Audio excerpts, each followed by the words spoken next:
Hello, welcome to this edition of IndoPhon. And I am Shakuntala Mahanta. You must have seen me in the first talk, moderating the first talk. So today's talk is by Dr. Laura McPherson. And let us say a few words about ourselves. I am again Shakuntala Mahanta, and we have today, there will be a couple of my colleagues also in the studio who will join you and talk to you about us. And to tell you a few words about our group, again, one of the main motivations for the idea of IndoPhon was the awareness that there is a lack of a formal community within Indian linguistics, which focuses on speech-related research.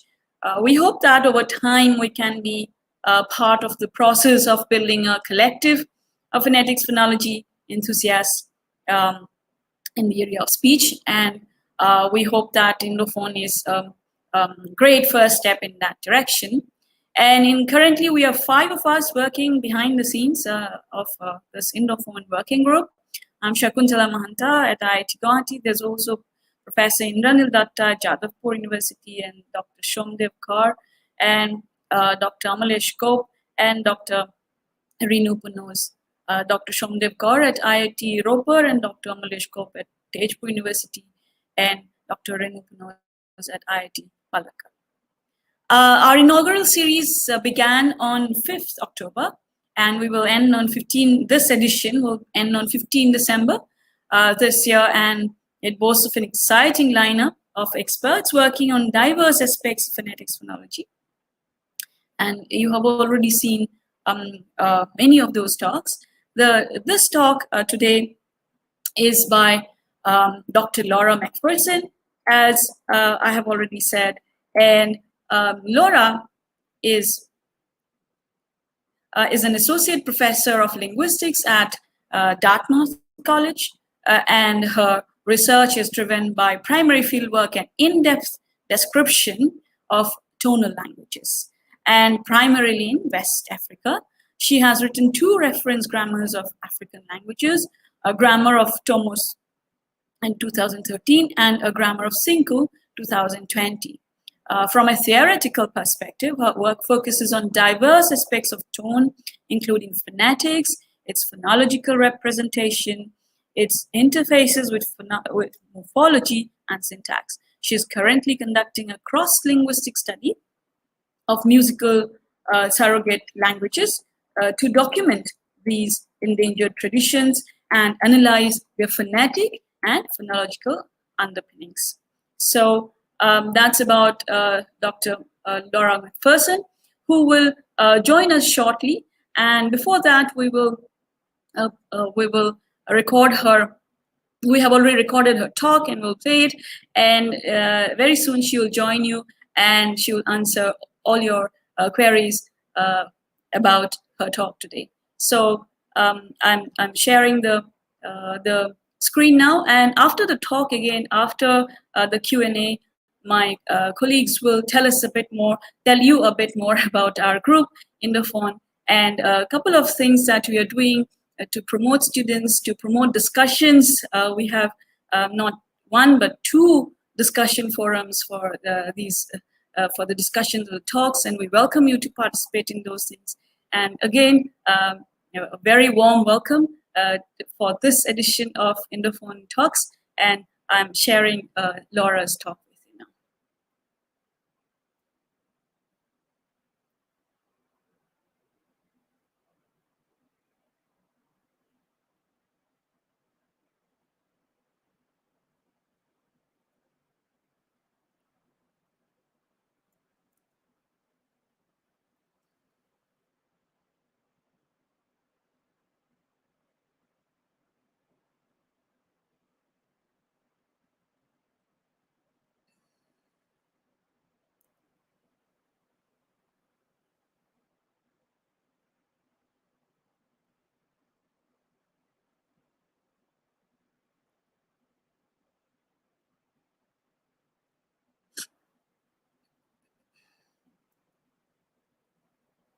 Just a second.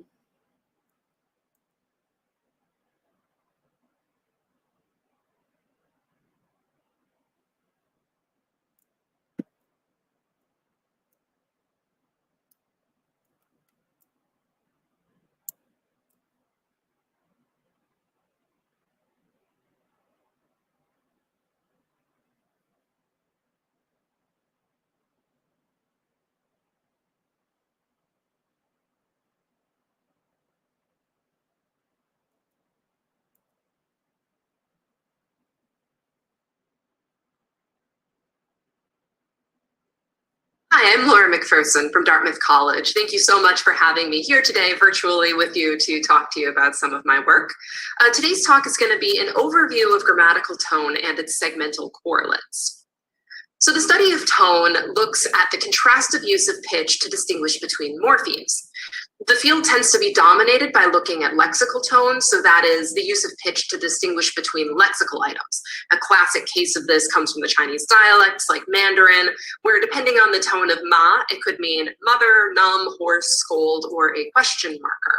Same thing can be seen in African languages like Igbo, where aqua means cry, aqua means bed, aqua means cloth, and aqua means egg. So once again, tone is being used here to distinguish between lexical items. The majority of tone languages, though, also show some sorts of grammatical tone. So this could be morphological tone, it could be syntactically conditioned tone changes.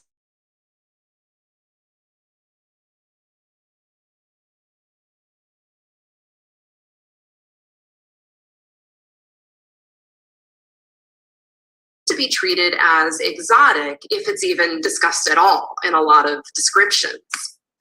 So lots of linguists seem to avoid grammatical tone, and this could be because people have inadequate training to analyze it. So I ran a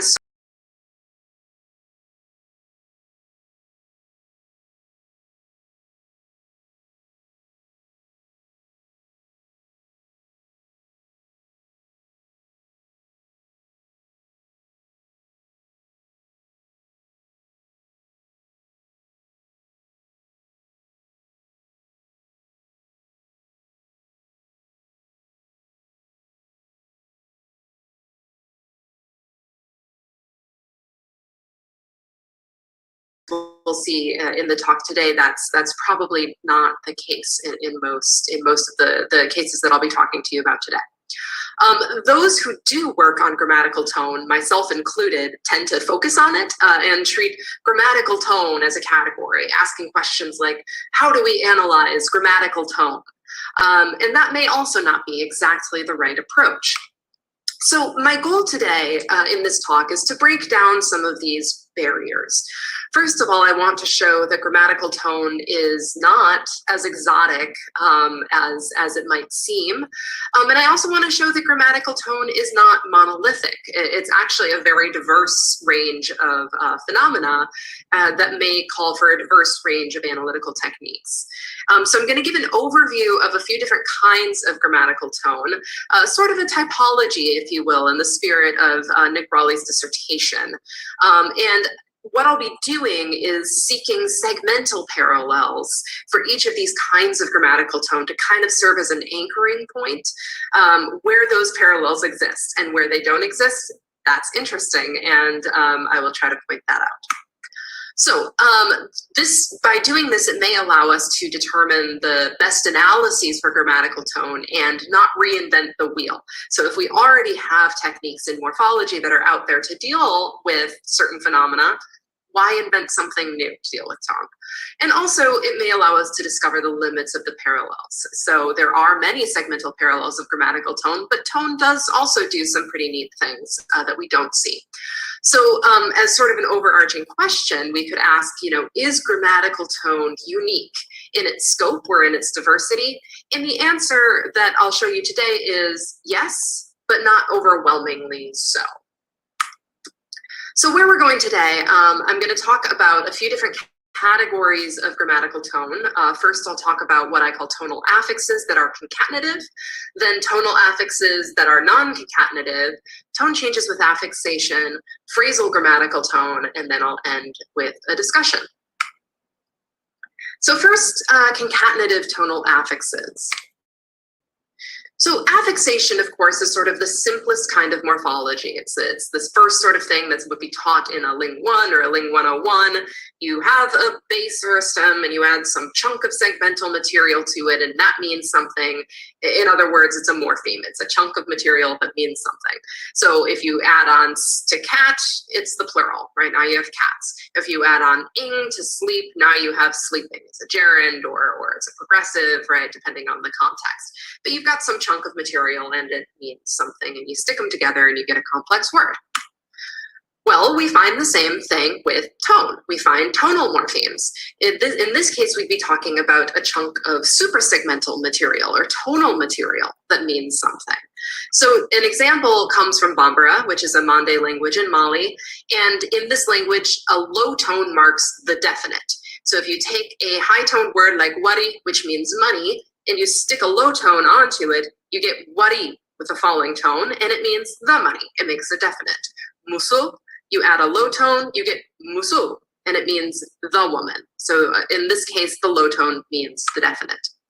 An example from Tibeto-Burman, we find a genitive marker in kukitado, which is a high tone.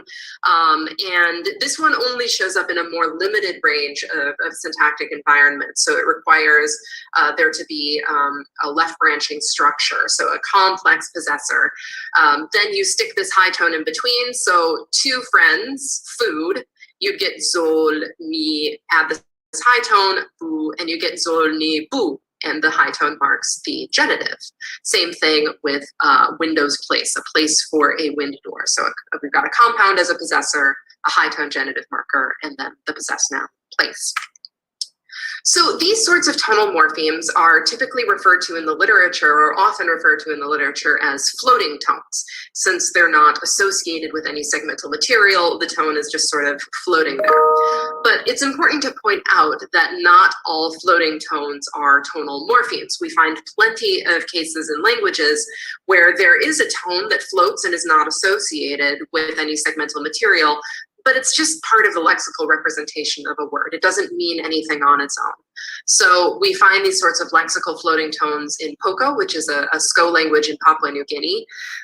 So the third singular possessor, his, kak, has a floating high tone after its mid-tone noun with a floating high tone, and this gets realized on a following word. So his dog gets pronounced as kakda with this high tone on the following word. My, the first singular possessor, on the other hand, is also mid-toned, but it lacks this floating tone. And so in this case, my dog would be nanda. So we don't see the high tone on dog. So these are also floating tones, but they're not tonal morphemes. They don't have any sort of independent meaning on their own. They're just part of the pronoun his or the pronoun my. So in terms of identifying tonal affixes, if you're looking at a language and trying to figure out if what you're dealing with is a tonal affix, what you're looking for is a consistent tone meaning pairing. So in Bambara, we saw that the low tone consistently means the definite, or the definite is consistently marked with a low tone.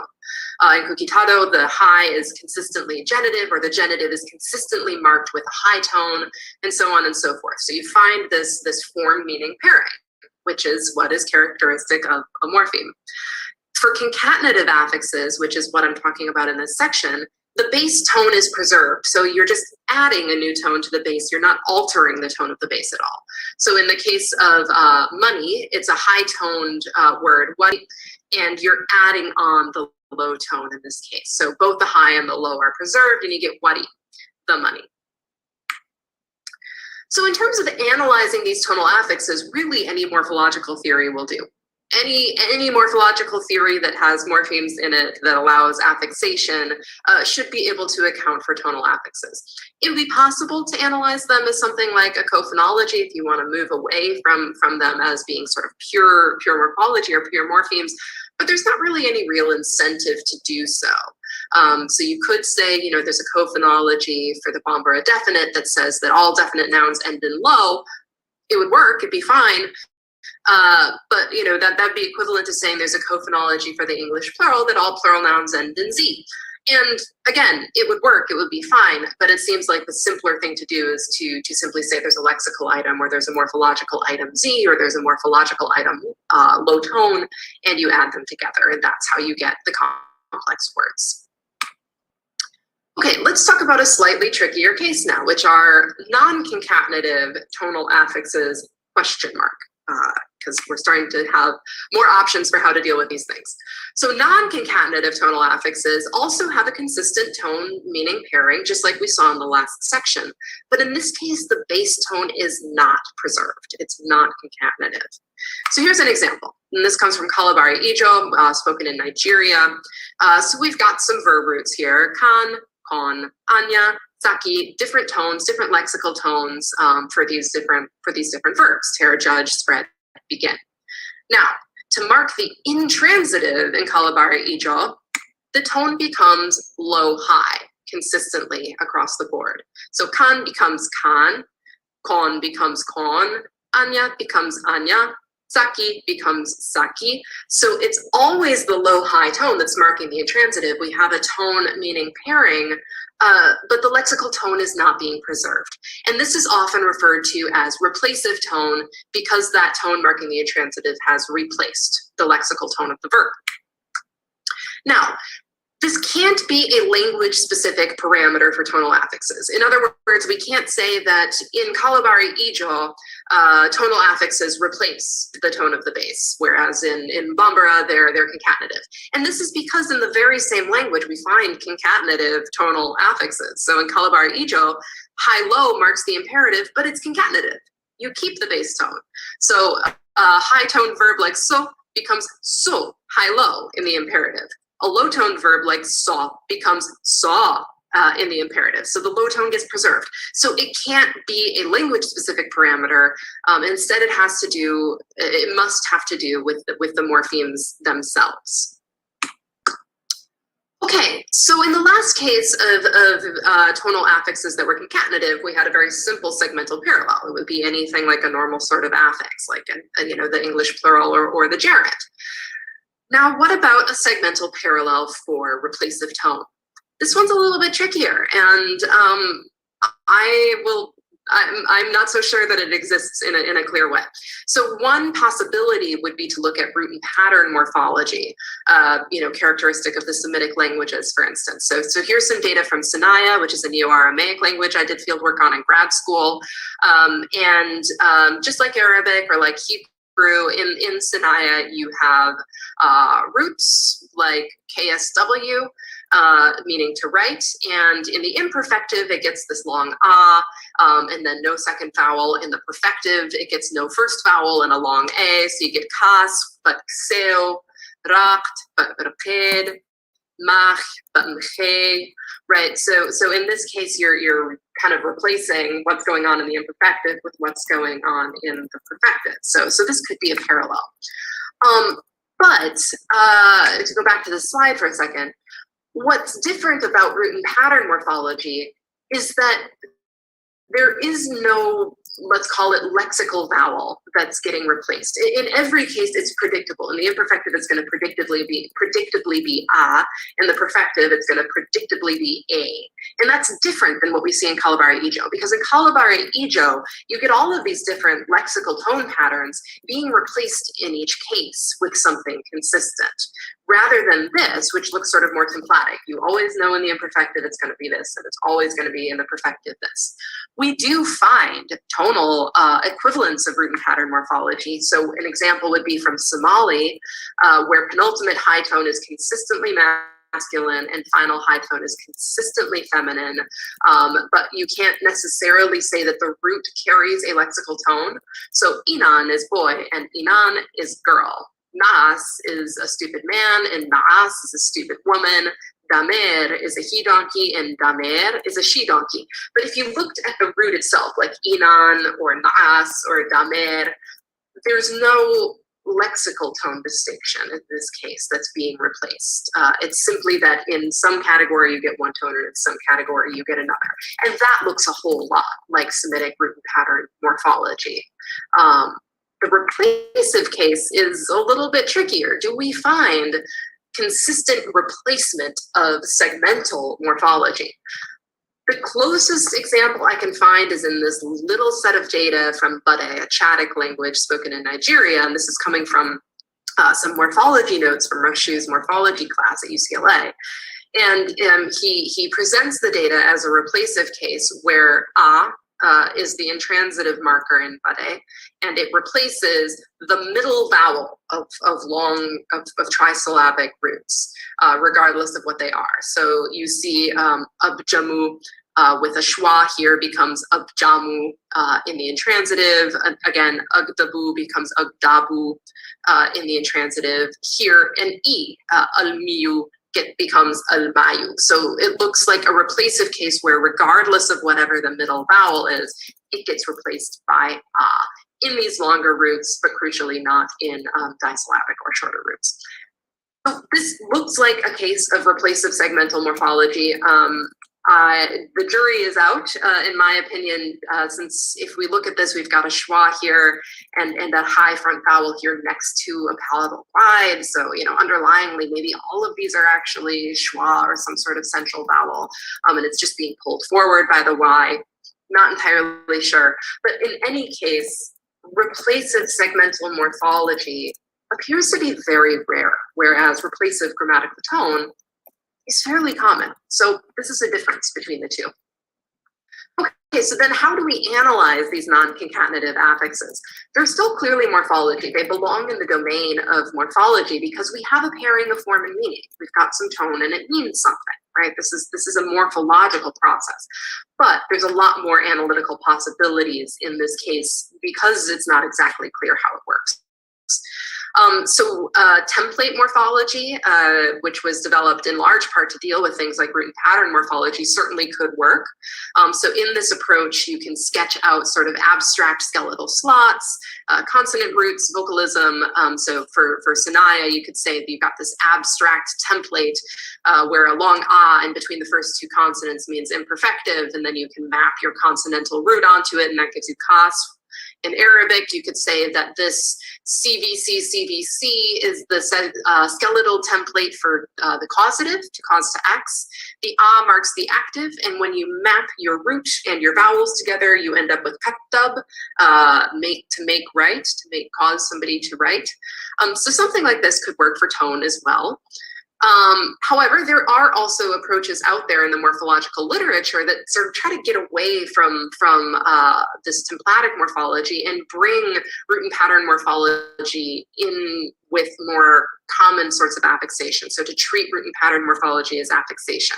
So in Adam Misishkin's work on Hebrew morphology, he treats the Hebrew templatic morphology as being the result of affixation. So a form like gadal would be suffixed with ea, but a combination of regular morphophonological constraints on the length of the word and on the preservation of that affixal material ends up interleaving the root and that affixal material as opposed to just tacking them together like we see in sort of normal affixation.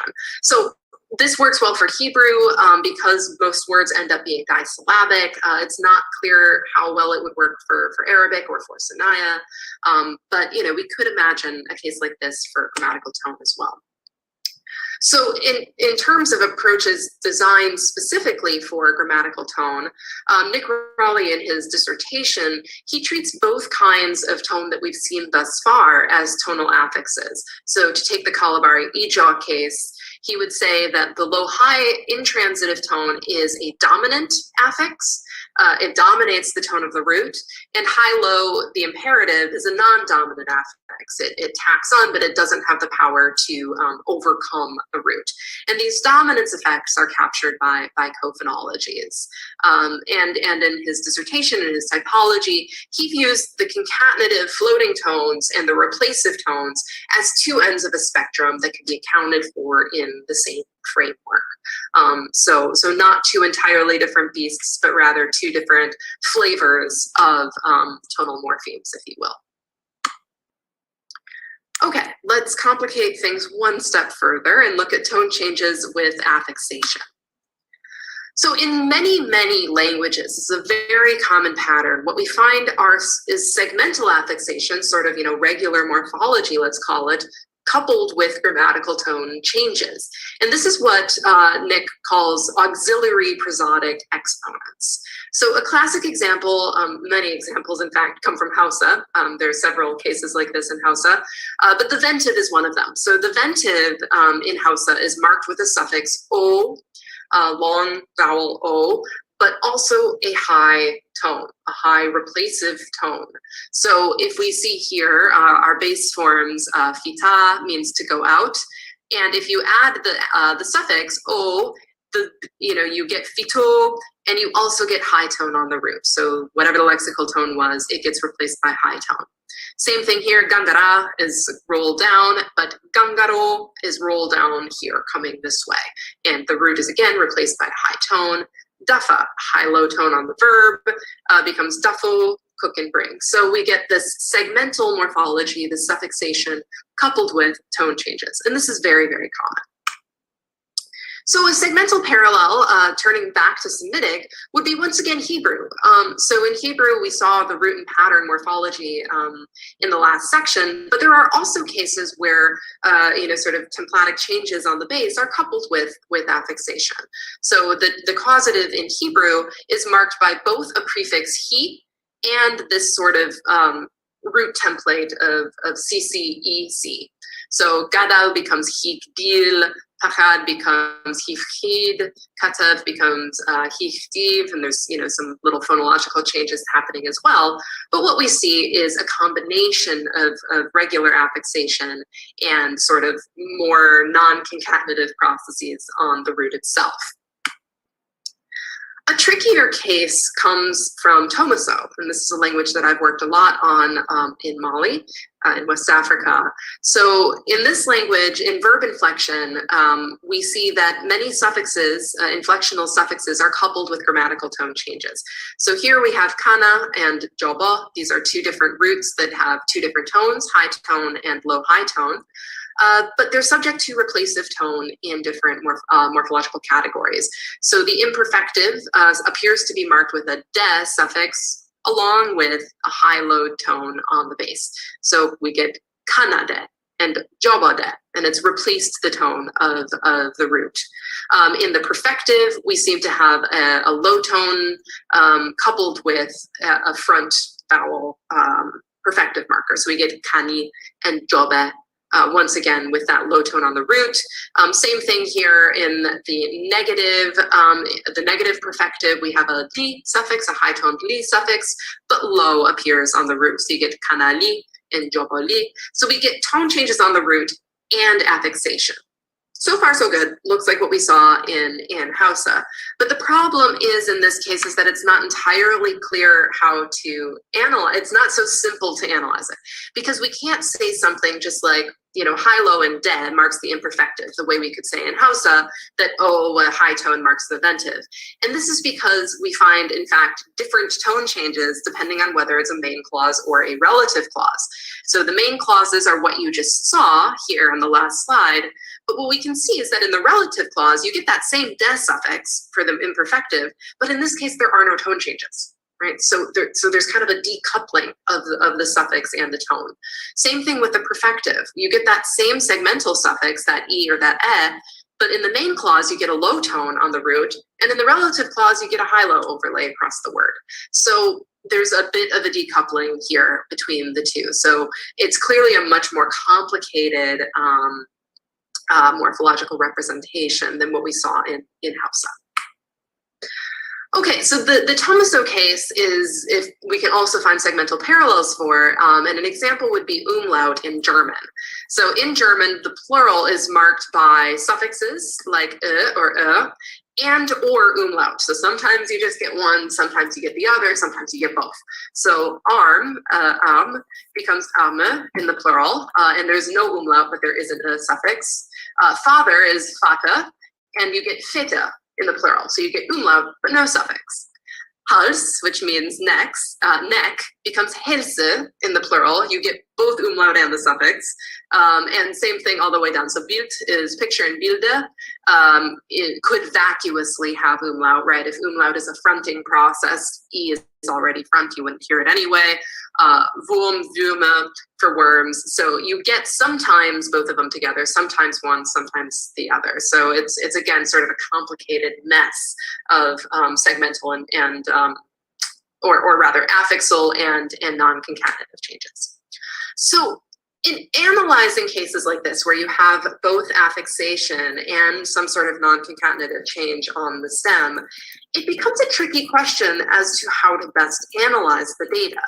So, and this is because, you've got these two things that are occurring together. You've got something happening on the stem and then maybe a suffix, or something happening on the stem and a prefix, and they're clearly related to each other. But there's a question of whether it's material, let's call it tonal material, from the affix that's being realized on the stem, or from the prefix, right, that's being realized on the stem. In other words, those changes are coming from the affix itself. Or whether what you have instead are different sort of stem allomorphs that are being selected by different affixes, right? So it's something about the stem form itself, and then the affix says, I want that stem, or I want the other stem, right? So it's not clear what the locus is of these changes that we're seeing.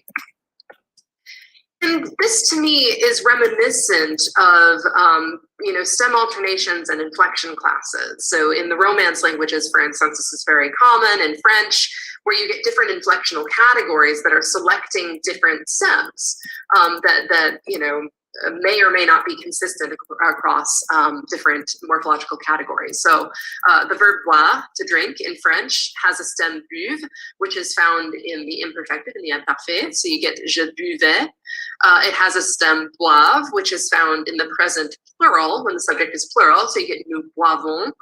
But you also have a stem bois, which is found when the subject is singular in the present, so je bois. It's also found in the future, je boirai. And you have a stem bu, which was the past participle, so j'ai bu. So just like in the case of Tomaso, where you can't say, okay, well, de and high, low go together all the time, you can't say this. It's the same thing in French. You can't say, all right, bois is the present, bois is the present tense stem, because you find boive when there's plural, right? So it's a sort of intersecting there's all these cross connections between different inflectional categories in the selection of the stem allomorph. This sort of allomorph selection process seems like it's going to be inevitable when it comes to some languages. So for Tomaso, you might be able to sort of say, okay, maybe the affixes carry replacive tone. Maybe they're attached to certain categories. But in some languages, it really just they don't seem consistent enough. In the Oto-Mangaean languages are one sort of place where you see these sorts of crazy stem allomorphy a lot. So in Chichimek, for instance, you get all these different stem allomorphs of the verb to want, e.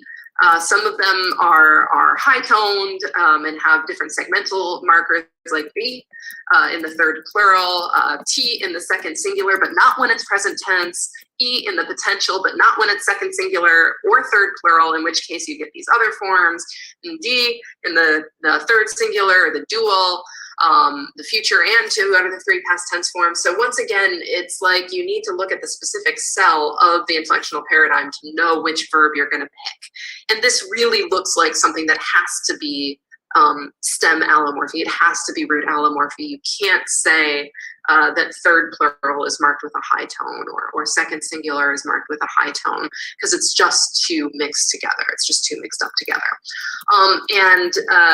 I am told that similar alternations to these, verbal stem alternations like these, may also be seen in a number of Kuki-Chin languages, where you do see tonal changes happening on stems, but it isn't consistently tied enough to a particular morpheme or to a particular morphological category for it to be dissociated from that stem. Okay, so how do we analyze these kinds of auxiliary prosodic exponents? Where does this belong in the grammar? Once again, there are multiple analytical possibilities. We could say that it's part of the affix and hence morphology, and this seems like an attractive option for something like Hausa Ventive, and maybe for Tomaso, depending on how specific you get. So, it could be part of the regular morphophonological grammar. It could be just, the regular phonological constraints of the language make it such that whatever tonal material is coming along with this affix gets realized on the stem. If it's specific to certain affixes and not others, then you might need something like cophonologies, that this particular affix comes with a cophonology that allows for the realization of that tone across the whole word. And that's sort of the tack that Nick Raleigh takes in his dissertation. Hannah Sandy presents a similar case in her work on Gabier, Kru language, for different tone changes that happen there. When it starts looking more like Otomangaean, maybe, or possibly the Kuki-Chin stem alternations, you may need to treat it as stem allomorphy, or have some sort of morphomic analysis along the lines of Aronoff's work, or it could be seen as a kind of construction morphology, which is an approach I took in my dissertation to Dogon tone, though construction morphology and co-phonologies are sort of different flavors of the same kind of analysis. Okay, I will end with one more kind of complicated grammatical tone that's getting harder to find segmental parallels for, and that's phrasal grammatical tone. So in many languages, or in some languages, this is not as common, you find replacive overlays like we saw in the previous sections, but occurring at the phrasal level. So looking beyond the word, beyond sort of core morphology to something more syntactic. So in Tomaso, we saw replacive tone on the verb in verb morphology, but we find replacive tone at the phrasal level when we look at noun phrases. So what we find are different tonal realizations or different replacive tone melodies triggered by different syntactic categories of modifiers. So first, to give a simple example, numerals cause no tone change whatsoever in Tomaso. So if you have a low-high word like babe, which means uncle, and you add a numeral like tandu, which is 3, you get babe tandu, and there's no tone changes. All tone is retained.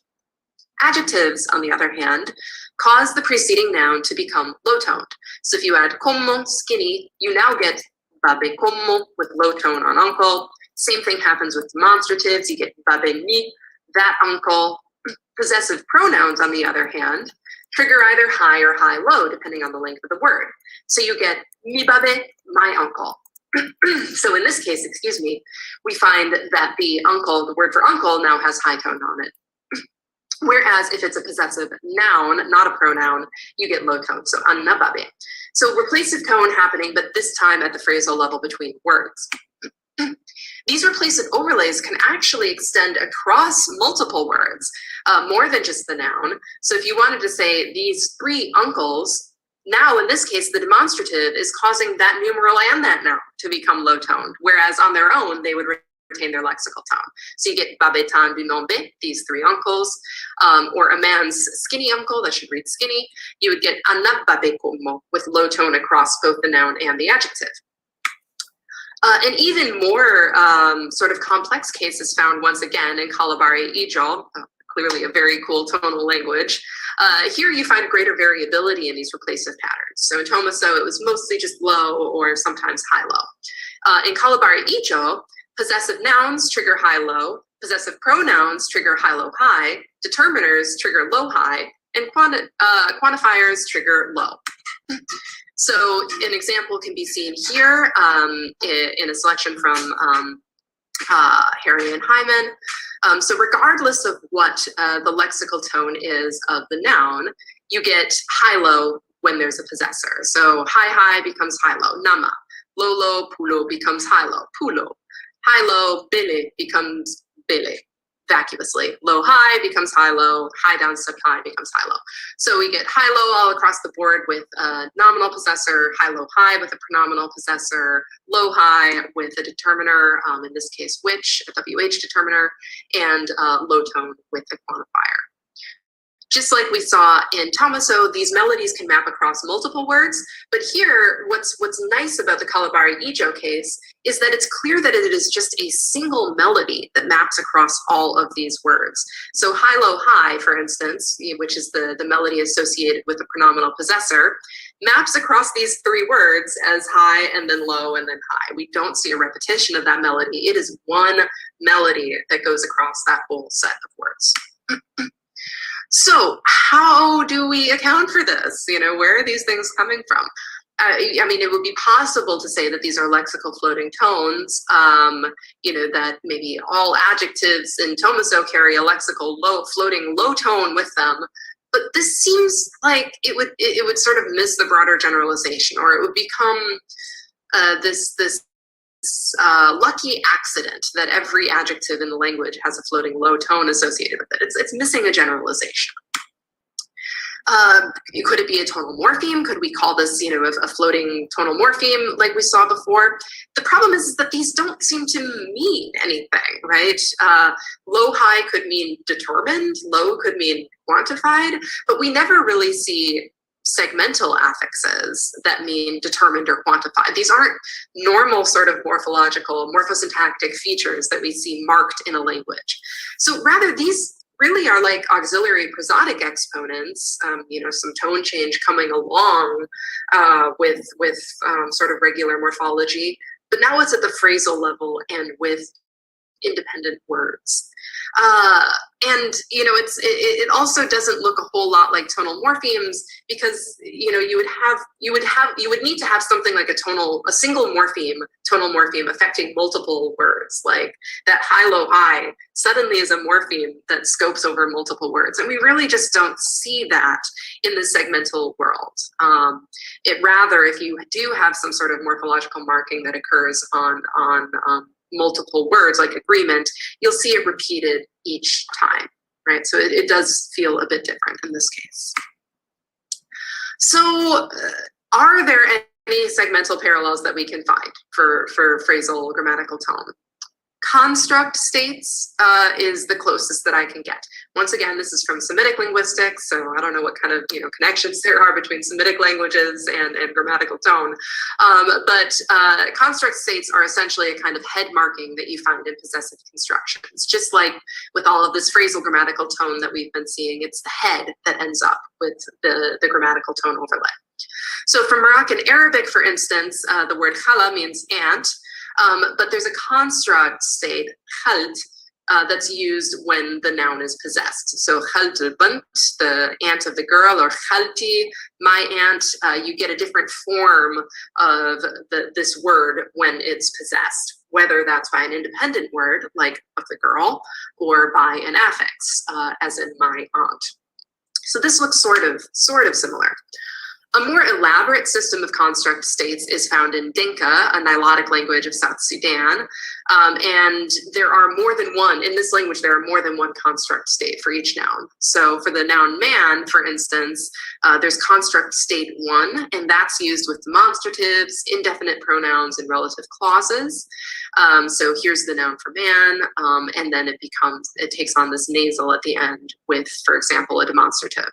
There's also construct state 2, and that's found with possessive enclitics and adjectival nouns, the numeral 1. So here we can see vowel change in addition to that nasal coda. So this looks a little bit more like the Tomaso and the Kalabari Ijo case, where you're getting different forms of the noun depending on what syntactic context it's in. And the parallel goes a bit further because in many Dinka construct states, there are both segmental and tonal changes, sort of like the verb stem alternations that we saw in the last section. So for example, for bird, you see high tone in construct state 1, but a falling tone in construct state 2. Whereas in soil, the absolutive has low tone, but you've got high tone across both construct states. And then in thirst, you have high tone in the absolutive, but falling tones across both construct states. So again, grammatical tone is being implicated at the same time as this sort of segmental parallel of the construct state. So the similarities between construct states and the phrasal grammatical tone are that we see changes in the stem form that are triggered by morphosyntactic context, something larger than just affixation. It's really a phrasal context, and they don't appear to mean anything, right? There's nothing new that the construct state adds that you wouldn't already get from the presence of the independent word, like the adjective or the demonstrative.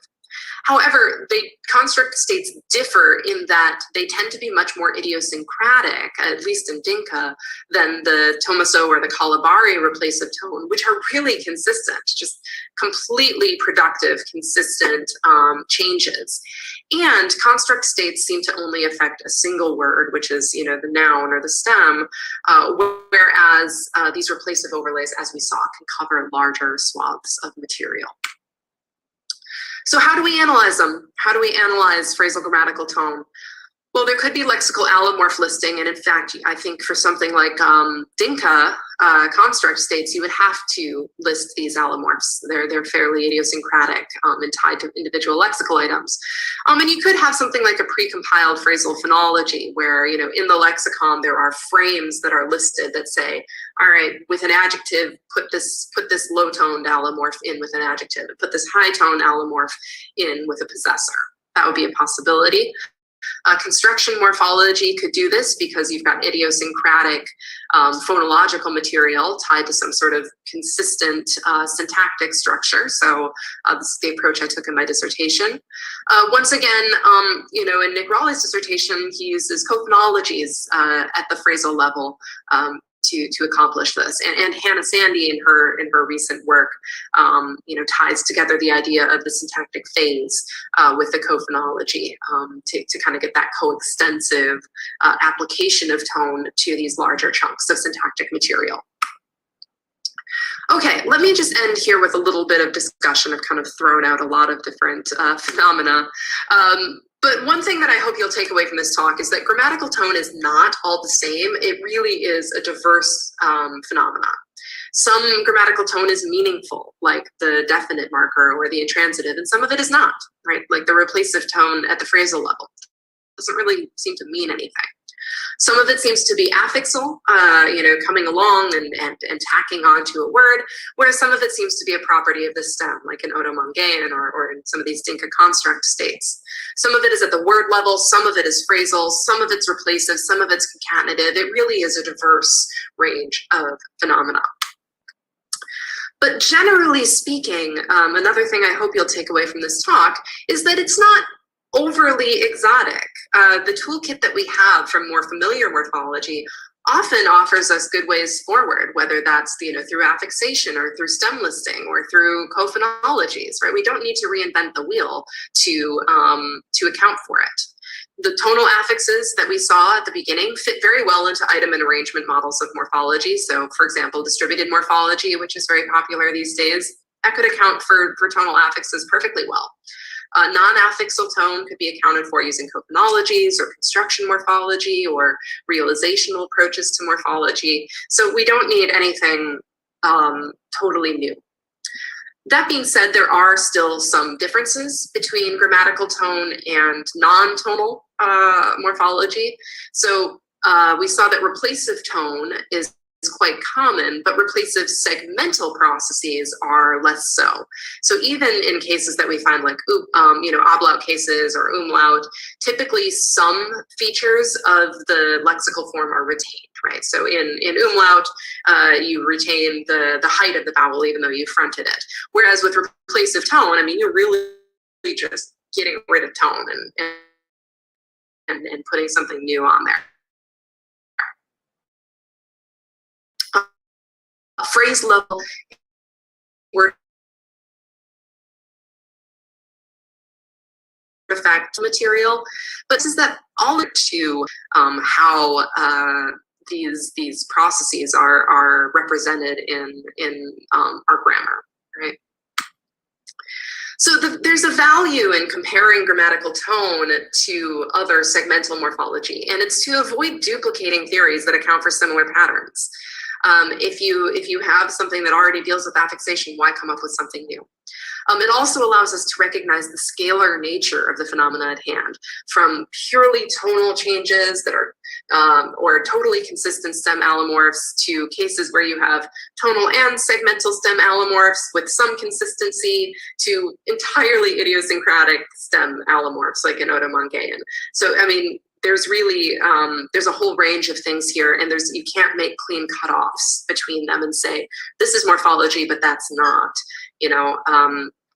when you look at them all together, you realize they're all part of the spectrum. And I think when you compare the grammatical tone to maybe more familiar segmental changes, it allows us to feel more empowered to address grammatical tone. It goes from looking like something that's totally exotic and how can I possibly account for this to, oh yeah, that's just familiar morphology. I know what to do with this. It just happens to be tone instead of consonants and vowels. So should we have a unified account of grammatical tone? Should grammatical tone be viewed as a category unto itself that's consistently accounted for in some way? So Nick Rowley offers one possibility using a combination of distributed morphology and co-phonologies in his dissertation to account for grammatical tone sort of writ large, right? But from my perspective, this, we could kind of turn this question around and ask, should there be a unified account of morphology? Because what we've seen from grammatical tone is that we have a whole range of phenomena here. We've got affixation, base modification, stem allomorphy, things that are both word and phrase level. So if we ask that question of morphology, that can help answer the question for grammatical tone. And I will leave you with that thought for today. Thank you very much. I'll look forward to taking your questions.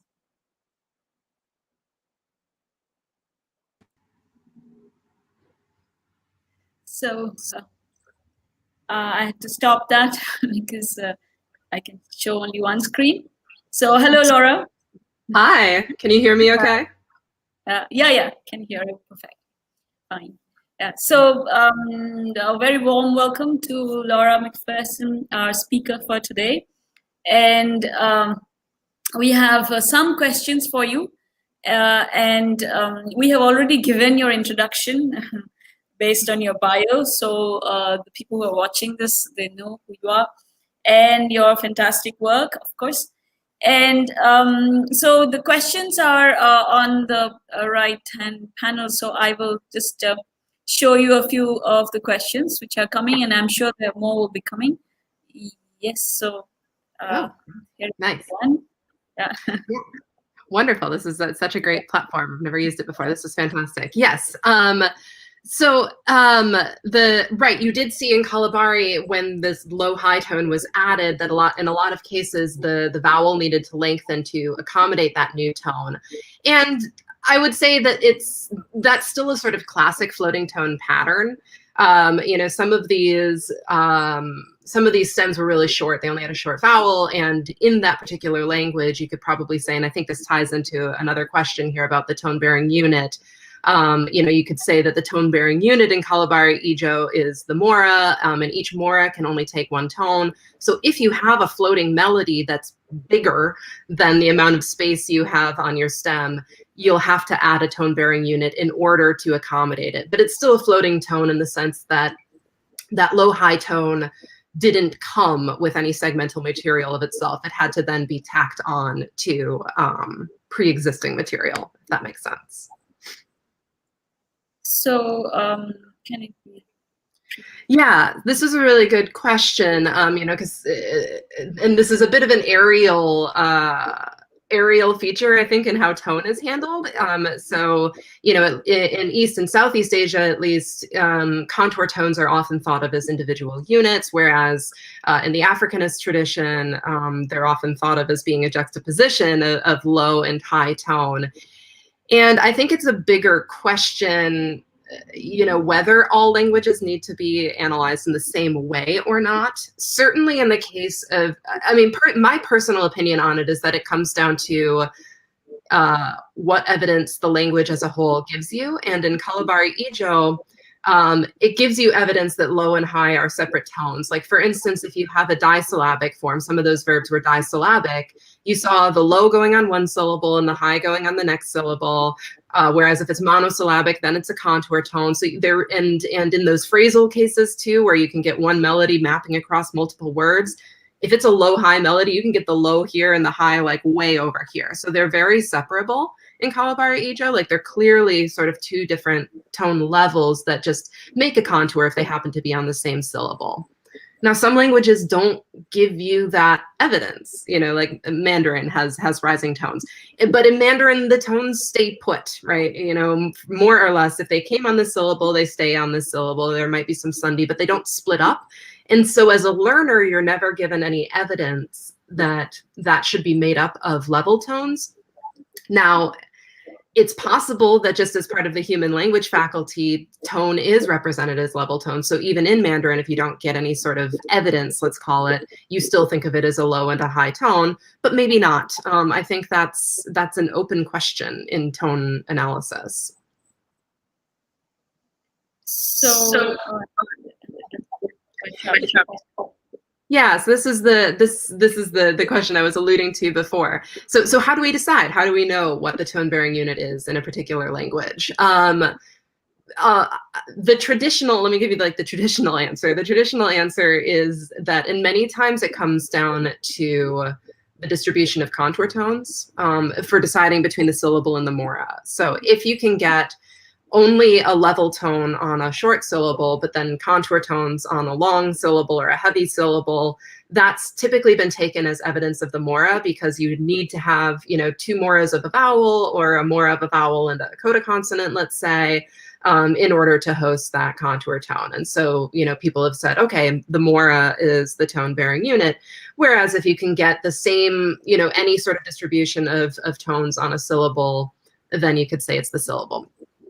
And then the word is a trickier one. You know, there's only been, like there's a case of tamang, where it looks like, you know, you might have to say the word is the tone-bearing unit, because it really seems like these pitch contours occur across a word without any regard for syllable boundaries in it. But that's a pretty rare tonal case. I think typically what you see is either a syllable or a mora situation.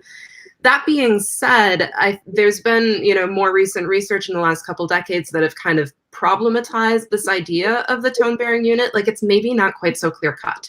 You know, the reason that we see contour tones on long vowels may not be because of moras per se, but just about phonetic length. Because in many languages you find it's only the final syllable that can have a contour tone, or you know, it's only syllables at the end of a phrase, positions where they're lengthened, regardless of sort of mora count, that can host these longer or more tonal materials. So that's work by Jia Zhang, for instance, has done a lot of work on this. So I think we're going to find, when we really dig down into it, that language is not as simple as TBU, syllable, mora. There's a lot more going on.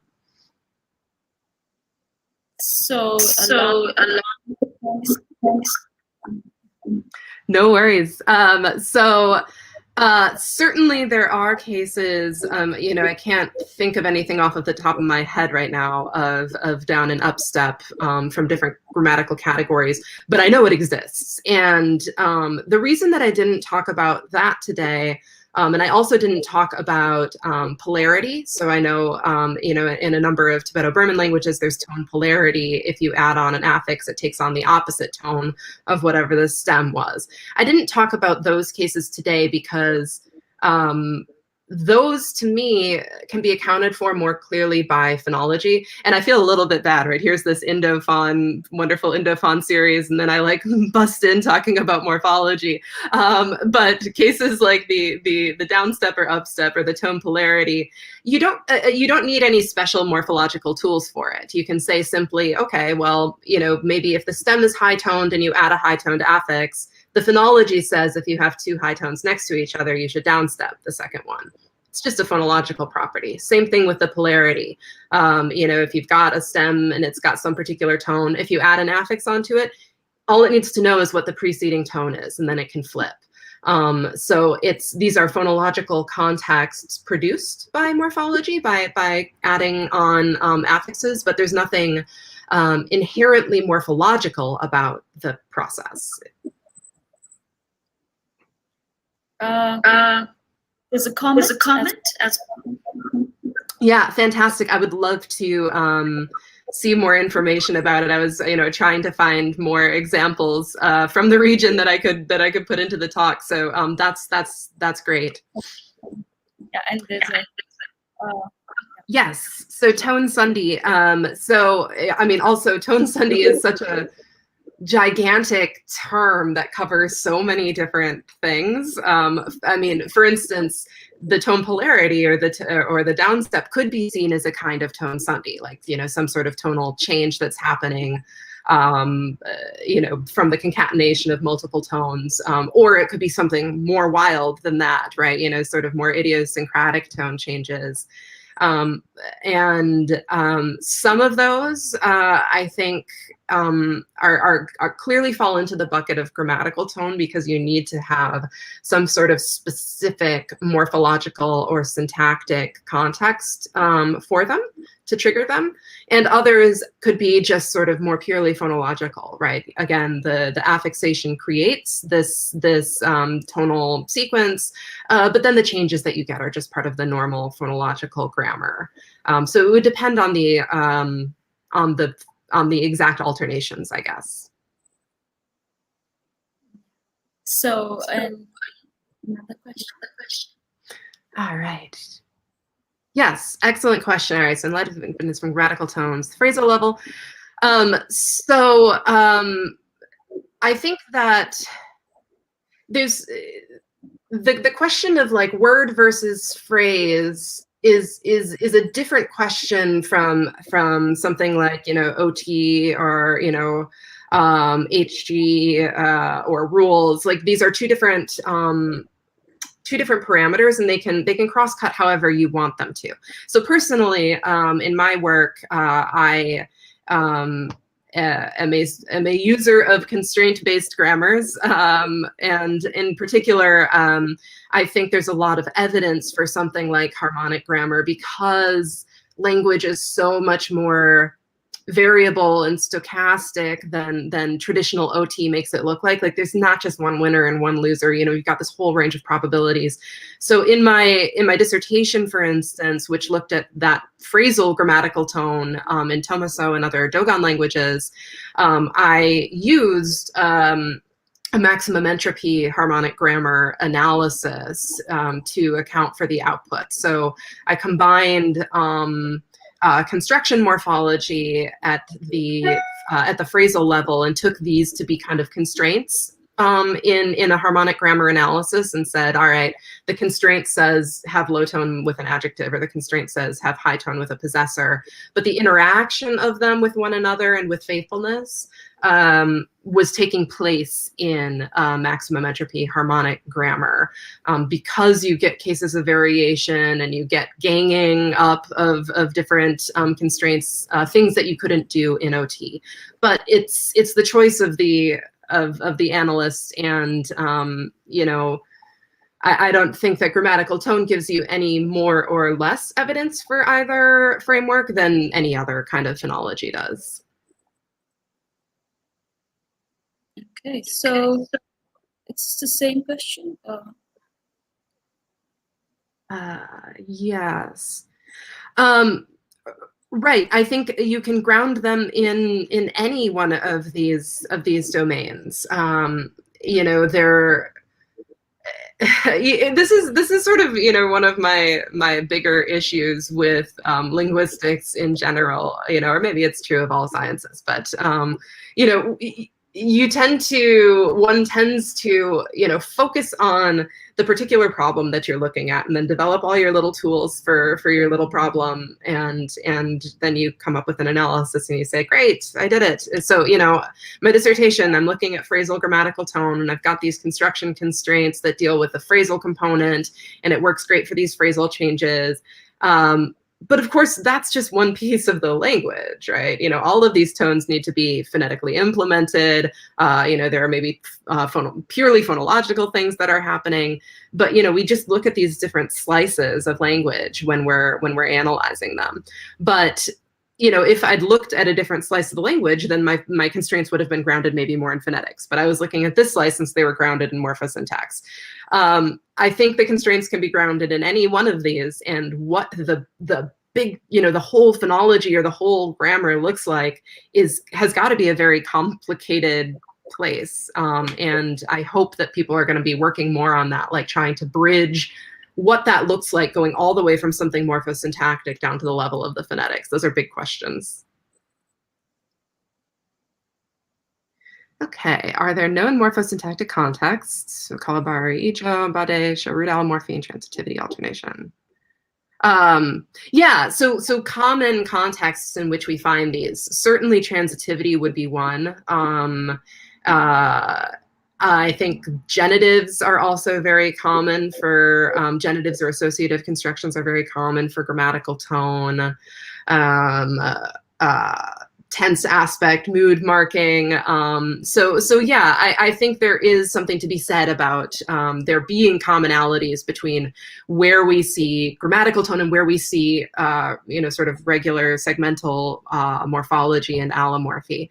It's a lot of the same cases, and that's why, to me, it's interesting when you find these cases like the phrasal tones, or that look at the phrasal level where you don't see sort of regular allomorphy, or at least not very much. Those are the sort of interesting cases, like, okay, well, why is tone doing this?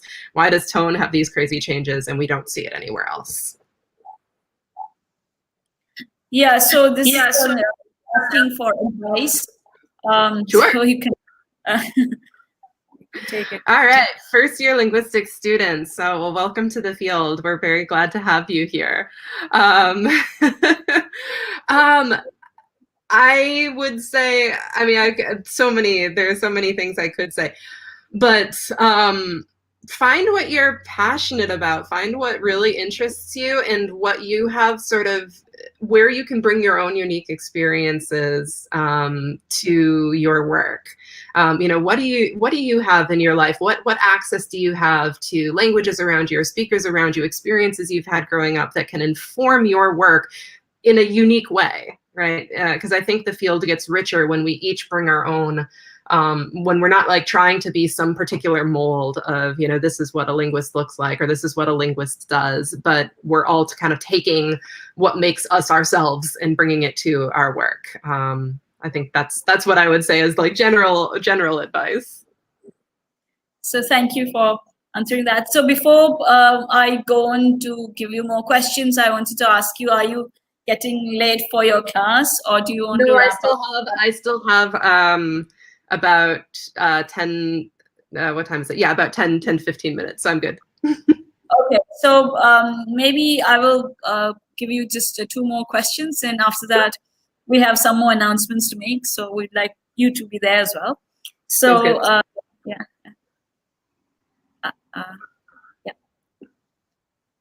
Oh, yeah. So definitely I would check out Nick Rowley's dissertation so it's 2018 from UC Berkeley. I think he really has done, I mean, I think it's called like a typology of grammatical tone or something like that is the name of the dissertation. So he really pulls together all of this stuff in this place. Larry Hyman's work, various papers by Larry Hyman. He has some that are about, tone, is it different? That's a good one. Looking at things that tone can do, but, maybe segmental stuff can't. He's got a good paper on phrasal grammatical tone. So, I'd look at those couple of places if you're interested in seeing what's out there. Yeah, so a couple of more questions. You can quickly answer them.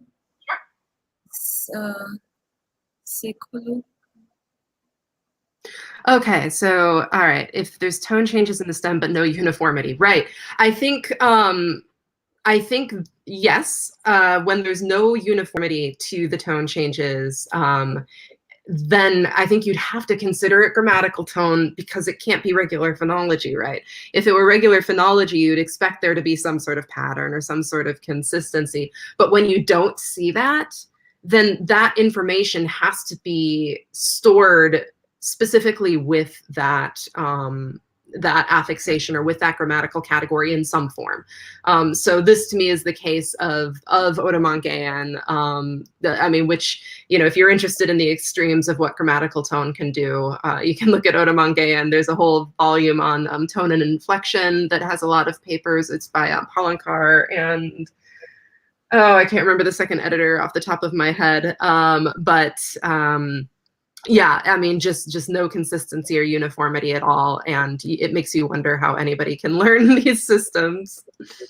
Yeah, so this question, I think Sekulich is asking because she speaks tonal language, and the issue is that the documentation of Tibeto-Burman languages haven't been very rigorous, and the understanding is that there are no grammatical tones. But if you look at them in greater detail, then you see a lot more complexity there than has been said in literature. So yeah, I suspect I think that's wise Sekolo's question there, because we have been encouraging them to look at those complexities and not just say these are the citation tones and this is what you get. So that if the description ends there, then you don't go and look at all the morphological complexities at all.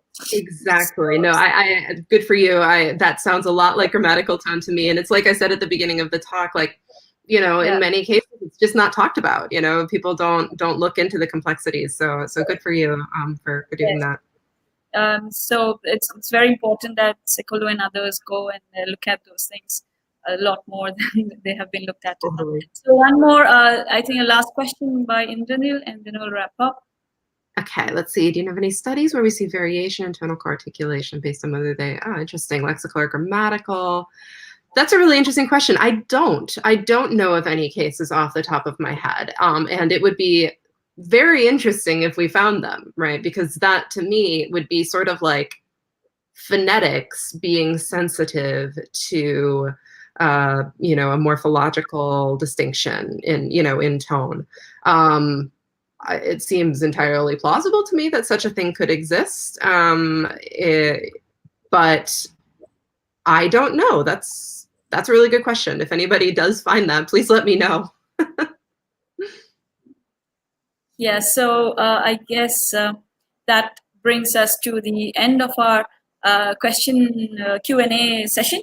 And we have something for you before you rush to your class. And can I have to share screen.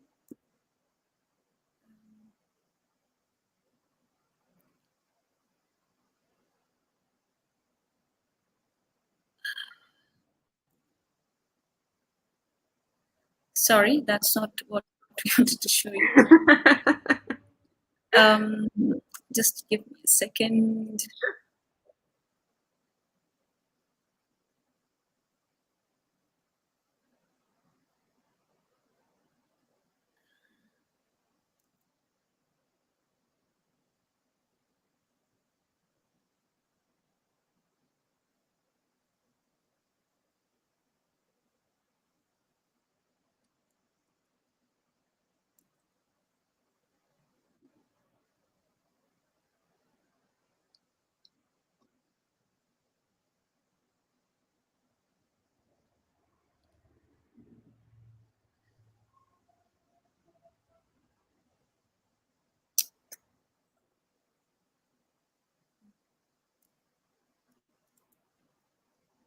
It's not okay. Right, so I have to.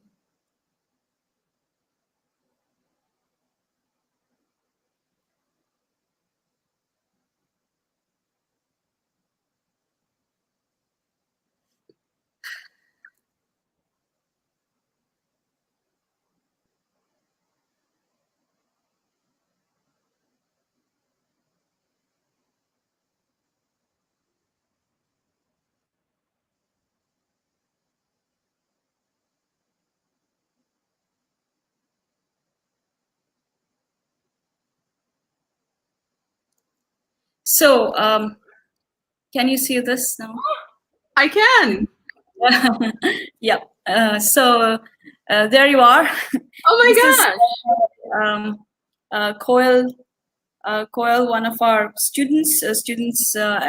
She earned her master's degree in linguistics and language technology from Tejpur University, 2020, and she's from Tangla, Assam. And she has a lot of interest in traditional painting, digital painting, and sketching.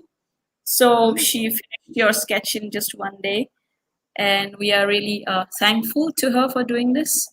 And it's beautiful. So Yeah. Wow, thank you so much. That's amazing. Yeah. So, and we will send you the actual painting at one point, and we'll send you the digital version immediately. Oh my gosh, thank you so much. That's so sweet. I love it, and it's really impressive. That's the most we could do. And we have some other announcements. And on behalf of the speakers, we have given student support to some students. So because we cannot give you anything as a token of our appreciation, we thought on your behalf we will support some data cards that students can use to log into these talks. So I'll read out the names of the students who we selected for the first round. And so here is the list of students. I will just read out their names. There are 22 of them. First is, if you are there, so just you can say hello to us and tell us that you are there. Ishita Goswami, Tejpur University. Monica Rajguru, Central University of Karnataka. Sukanya Mishra, University of Hyderabad. Pinaz Sani Ahmed, Tejpur University. Aditya Agarwal, Jawaharlal Nehru University. Priyanka Sinha, Jadavpur, Kolkata. Kamrun Naher, Tejpur University. Kol Bishwas, Tejpur University. Jyotika Patel, MS University of Baroda. Papuri Rabha, Assam University. Shyam Ratan, BR Ambedkar University. Kiran from Kerala University. Zeba Jinwala from Amity University, Madhya Pradesh. K. Shaprang Shadap, Northeastern Hill University. Malik Al Hassan, IIT Guwahati. Sohan Kumar from Benares Hindu University. Ananya Mondal from the English and Foreign Languages University. Diksha Verma from Assam University, Silchar. Mohammad Salim from Aligarh Muslim University. Nitesh Kumar Ojha from IIT Guwahati. And Archana Thul from University of Mumbai. So these are the people, these are the students that have been given the student support. It's a token, really not a big amount, so that they can buy data cards to log into these talks. So now I will introduce my colleagues who are there in the studio. We have two more colleagues, and they are not here. Indranil was here, but he left. So so Renu will say a few words about our about that. So it's Renu, and that's Amalesh. So she was supposed to make a few announcements, which I made because he was not. His connection was not reliable. So Renu, do you want to go ahead? Sure. Hi, Laura. It was a great talk. Thank you for being here with us. So very quickly, to our audience, we, as you know, have, we have two discussion forums. One is #NoCoda, and concurrent with the IndoPhone Talk series, we've initiated Knowledge and Collaborative Discussion Agora, #NoCoda, and it's intended to be a community of researchers who want to build a non-hierarchical research and collaboration framework that emphasizes the need for a free flow of ideas, questions, data, methods, and science. It's hosted as a server on Discord, so you can also follow #NoCoda on Twitter for discussions around the talks that we host at IndoPhone. You can also mail nocoda@gmail.com to join it. We have also set up a Google discussion forum to initiate conversations on all the talks that we host at IndoPhone, so you can ask and explore answers to questions, to old and new questions on the topics that we cover. To join the Google discussion forum, you can write to us at indophone.india@gmail.com. We look forward to your active participation on #NoCoda and the Google discussion forum. Thanks. That's really all from me. Awesome. Yeah. So so those were the announcements that we had to make. I hope I haven't forgotten anything else that I was supposed to do. I have the habit of forgetting important announcements. And thank you everyone who's watching. Thank you for your questions. We have some appreciation of your talk and about the advice that you have given everyone. And thank you so much, Laura, for joining us. And we will go to the studio and we'll end the broadcast. And thank you. Sorry, Shakuntala, just one quick comment before we end?